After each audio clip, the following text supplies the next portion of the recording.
napesi mbote na bana nzambe nyonso partout esika bozali na mokili mobimba mbote na bino napesi bana na nzambe nyonso ya Kinshasa ya Congo ya mokili mobimba mbote na bino pe bonne année na bino nyonso esika bozali. Oui, merci mingi. Nabi que toza na mois de décembre. Na mois de décembre, ezali mo na benga ngo mois ya bilan. Moto nyonso azosala bilan par rapport ndenge akotelaki année. Pe na ndenge année esili, azota la place nini na reçu, place nini esimbi te. C'est pour cela na bengi yango mois ya bilan. Tout le monde azosala bilan na ba projet akotaki nango pe ndenge nini akomisi yango na suka. Kasi je vais dire à quelqu'un, à Mutumoko, c'est vrai que ozo préparé au fêté, oui c'est bien. Zambe a kangola kiyo, maladi eko isi batebele mais yo, zamba salé te maladi wana eko isa yo. Il y a des gens qui sont morts. Il y a des gens bien aimés bakute na makama ya makasi, mais yo Zambe kolo Somasia a battu yo pendant toute une année. Au sala accidenté, au belaki au biki, oui, tu as vraiment raison à kosepe là. Okomisa Nzambe. Na o Nzamba saleli yo. Na o yo moni lokola bikamwa, to bikamwa na vie na yo, c'est vrai. Tu as vraiment raison, que Dieu te bénisse.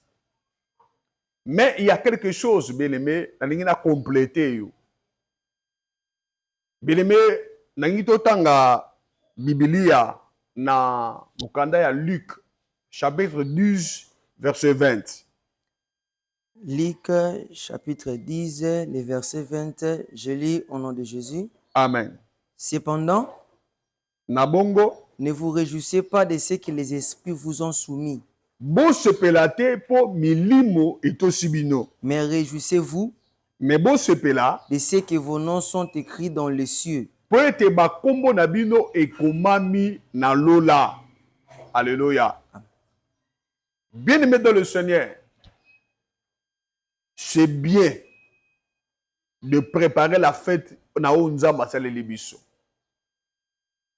Dans ce verset, tomoni Jésus a sangi sur 70 personnes. A-tu dit bango, ba kende kosala musala na Nzamba.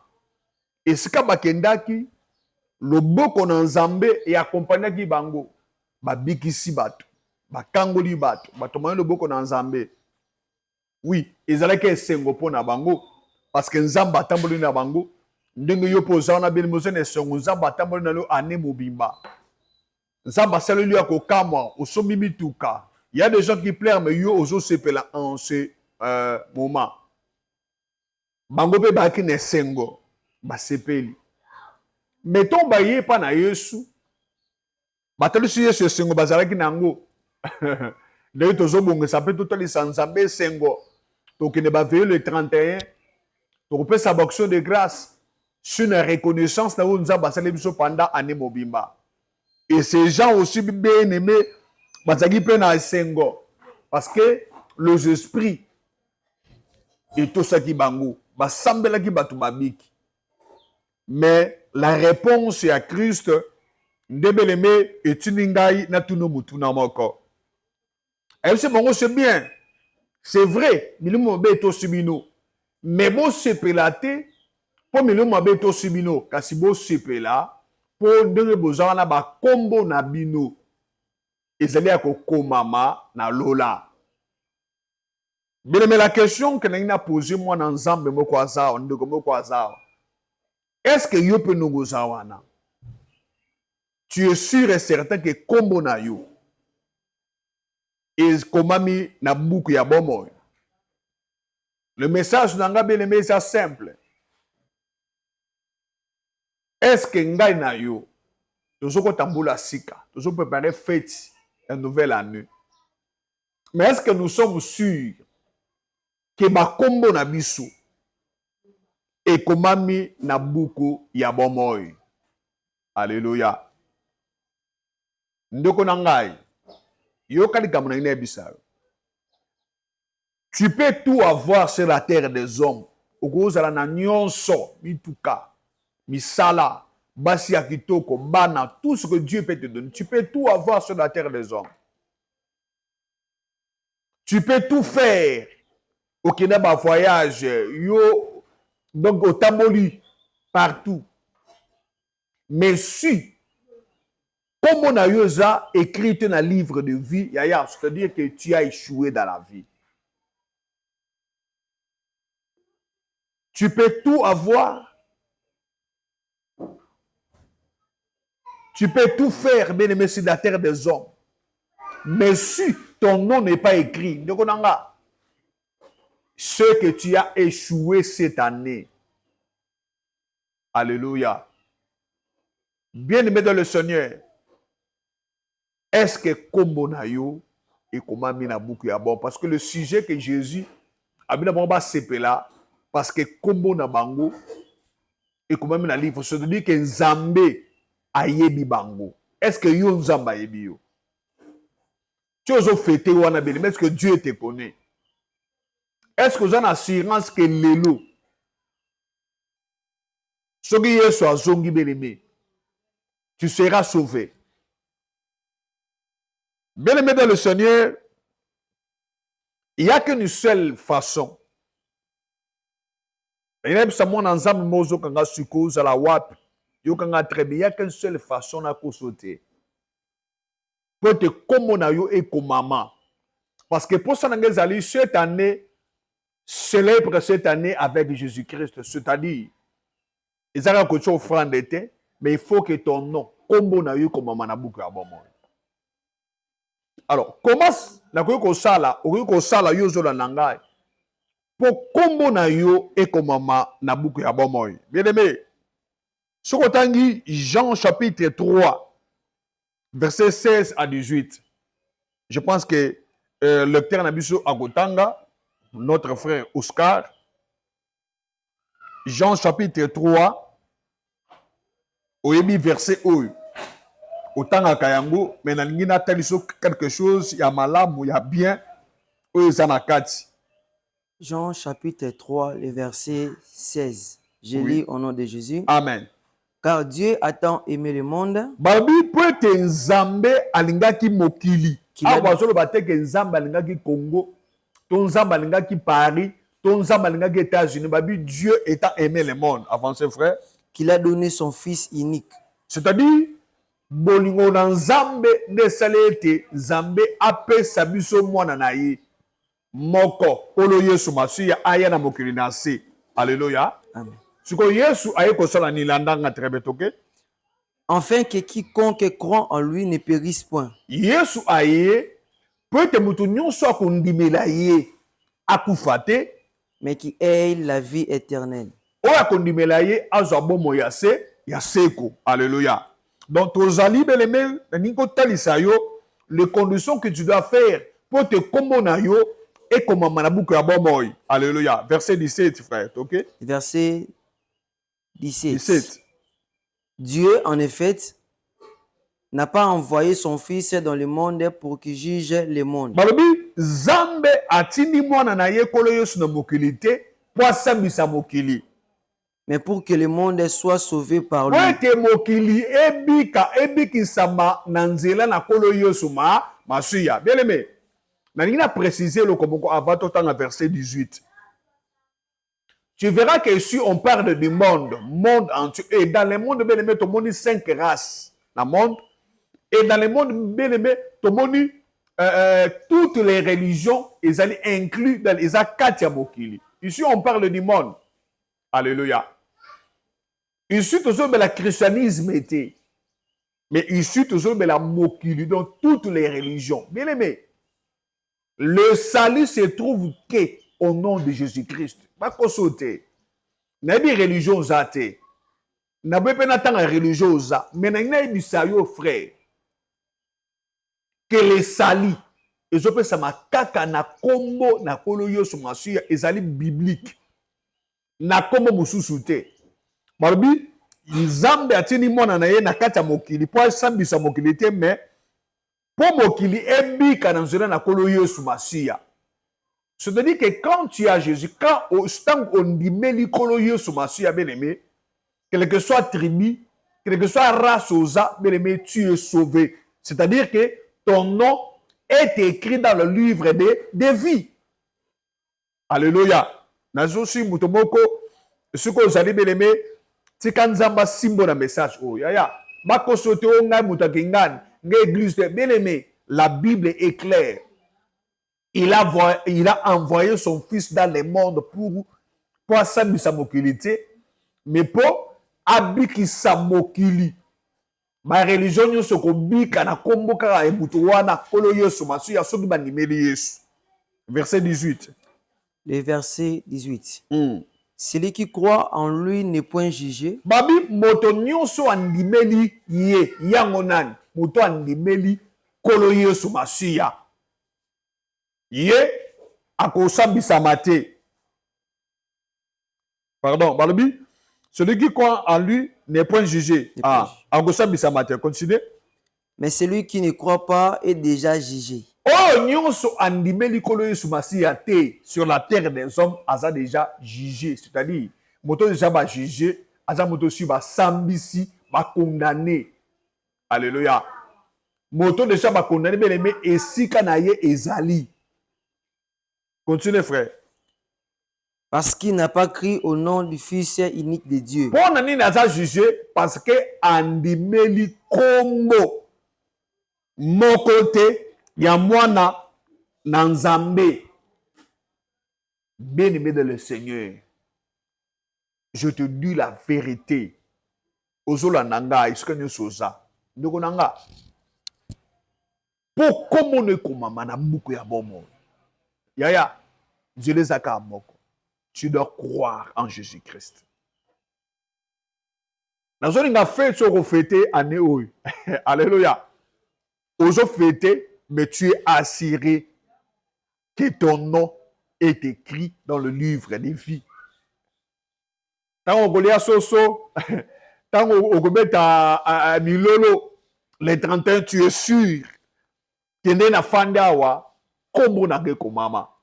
Yesu ayebinga, Nzamba ayebinga. Alléluia. Même si ce qui Yesu aye le lobelebe, tu es assuré que kombo na yo et komama Nzamba ayebio. Alléluia. Beleme. Oyebi Nenem samutomoko quelque chose. Ya muke, mais simbango très bien. Yeba yango nde tozanga na obelobi to kufa. Liwana biso eza lobi. Alléluia. Parce que lelo ezanga na yo be lobi. Toyebi te lobi to kufa. Mais soki okufi. Bien-aimé, okende wapi? Mais moto nyonso kombo na ye quand même dans la livre na kati ya livre ya bomo. Bien-aimé, soki akufi ake kopema. Même la Bible dit errer ceux qui sont morts dans le Seigneur. Quelle assurance, mon Dieu. Alléluia. Tala, bato nyonso bakufi balinga yili wate bakana ibete ke bakufa. Bato nyonso basale ba accident bien aimé, il y a des gens qui prient plus que ngai, plus que yo. Mais bakame komeli bango. Mais eloko sengeli oye bakeyaya. Si tu as Jésus, si ton nom est écrit, bien-aimé, et si quand oyoko kende, okope mana kimia, tu seras en paix. Yango ça très important, bien-aimé. Oyamba Yesu Masiya na vie na yo. Comment na yo komama? Pourquoi? Parce que ce qui comment na yo komami yaya ozana kimia. Oko fêter na kimia. Parce que même si l'Iwe se reprendre le yaya, ok, il faut paiement, alléluia. Ce que tu as dit dans Luc chapitre 16, verset 20 à 29 tokutanga te mais aussi merokuna Luc 16 au moins la lycée c'est Christ appelle ça qui na homme riche. Cet homme a fait tout mais comme on a yé et comment maki na lola te azaki na mi tukana nyonso mais quand cet homme était mort yaya akanaki konyo kama. Donc on a engagé des témoignages aux livrés. Tout ça, bande que belo, tout ça, na bango lolo bazate batiki biso. Ensemble, ça qui na grâce. Il y a comme on a bande ko na vision, tout ça na bango na vision. Je connais na ebaki ndeko moko moi si na simaliwa na ye. Tokuta na ye na terrain moko, na moni ya tellement musika zo benga ngai. Ngape na bengi ya ye. Mais azalaki na kati ya mawa. Na tuni suko koto za ndenge nini mais à répondre ngana passe la motema abi kote naza banzeleze belé naza na kimia te na poser question na lobi na ye bon to ozena mokili oyambaka Yesu te abi na bana nga okokende d'église mais na tikala oyamba Yesu masia te bien aimé dans le Seigneur komisa kombo na yo na buka bobo itangu za vivant.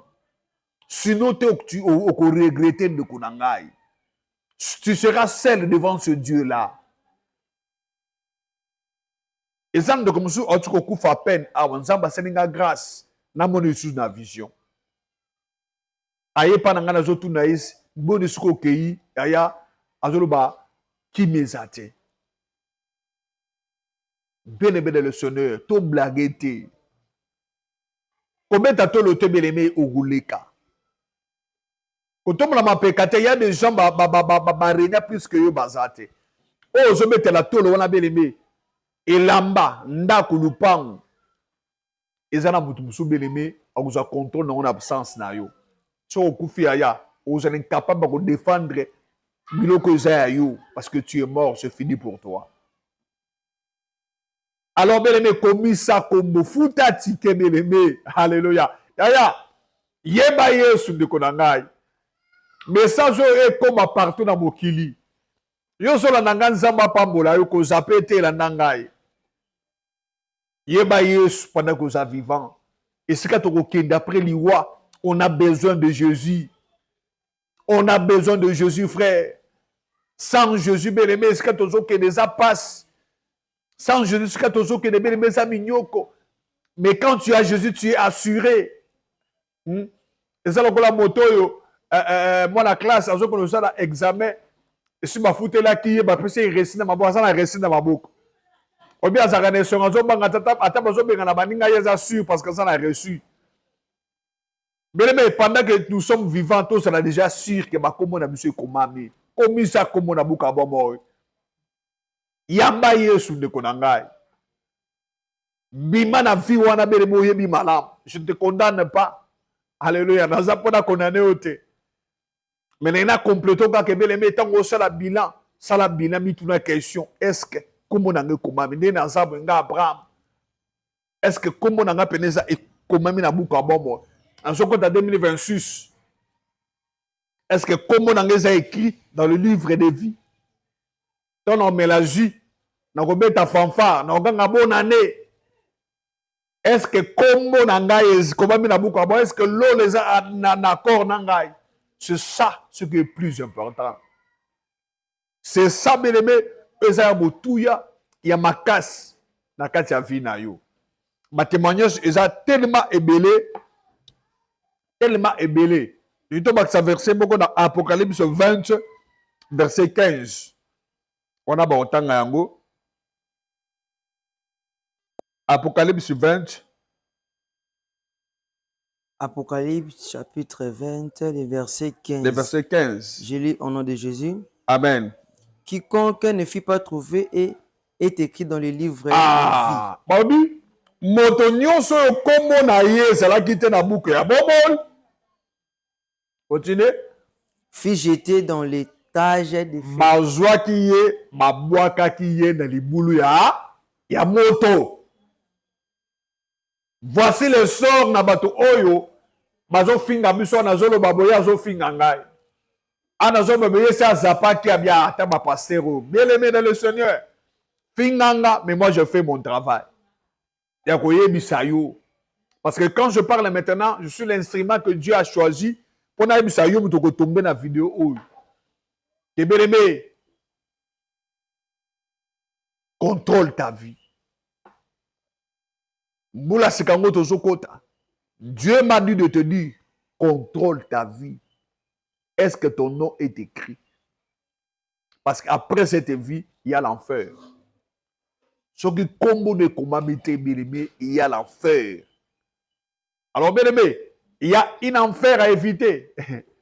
Et ça, là, la beaucoup photo gagner. Zamba pambola mutomoko, bien-aimé, que mutotomba qui a un message. Tu as besoin de Jésus. Tu as besoin de Jésus, frère. Tu as besoin de Jésus. Je répète que tu as besoin de Jésus. Alors, ceux qui n'ont pas commencé à moquer, vous savez, même dans le combat spirituel, là, tout ce que nous allons sans Jésus-Christ, ils n'ont pas bien. Sans Jésus-Christ, on a besoin de Jésus bien-aimé dans le domaine de notre vie. Ce qui est soyez bien-aimé, Lazare a aussi quoi. Alléluia. Ce qui est soit limité bâtiment reformé sous terre. Avec Jésus, bien-aimé, tu peux écraser bien-aimé le combat spirituel que tu as, la famille tu as besoin de Jésus. La délivrance que tu cherches là, bien-aimé, tu as besoin de Jésus-Christ. Parce que sans Jésus, il n'y a pas de délivrance exaltée. C'est pour cela, bien-aimé, ce matin, il y a apôtre Abraham, na rappelé yo, na te yo, na exauté yo yaya, fongola misu. Mituna question katina yo, est-ce que kombo nanga ezana buku ya bombo? Est-ce que kombo nanga ezana buku ya bombo? Mais soki, tu te retrouves que mais tu n'as pas encore reçu Jésus-Christ dans la vie na yo. Parce qu'il y a des gens qui prient, il y a des gens au bazana kat église. Maintenant, nous ne pouvons pas sa vie dans le Il y a beaucoup de personnes à Sambe la Kanaye, à Yak Église, mais à Sofaka Baba. Alléluia. Il y a des gens, bien aimés, au bazana kat église, mais bazana en Zambete. Oui, mais il y a quelque chose au Ngaï, na banga kana Bible, quand Dieu dit, Azobake, Akoloba na basale en Zambe, wana ke letikala koyi babinote. Et ça, là, on passe na banga en Makasi. Il y a des gens qui prient. Aux accommodants qui bien aimé malgré Sambelaka. Maintenant, nous prions Yesu na ninga bosolote. Nous pesa vino pena kolo Yesu masiate. Mais l'occasion yangoyo de to kotambula ya sika. Mais aimé, koko tambula sikate sans Jésus-Christ. Aussi, ça moi il y a 200 bretés sans Jésus-Christ. Parce que quand tu as Jésus, ton nom est écrit dans le livre des vies. Quand tu n'as pas Jésus-Christ en toi, bien-aimé, ton nom n'est pas écrit. Alors, bien-aimé, reçois ce message. Fongola motema na yo, yeso akota, soit décision, bien-aimé, cette fois-ci. Nabi Gambala, on est simbaki, ton dessus d'aki, mais simbaki, mais cette fois-ci, au nom puissant de Jésus-Christ, que Dieu accompagné de Jésus aux joies.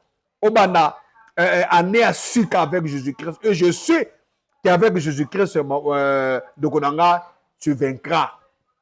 Au kotato la Yesu. Zambé a pambola caméraman.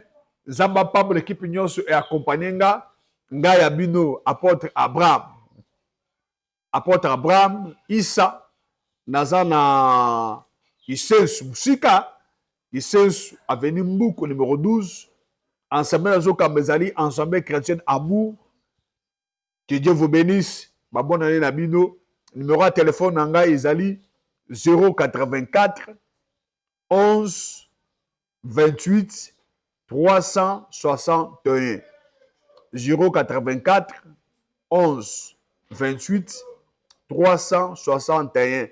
Zamba pa bolabino nyo sosu message yo partagez ango eza bénédiction pour nous, eza message direct nzambe alobi na yebisa yo. Merci beaucoup, que Dieu vous bénisse.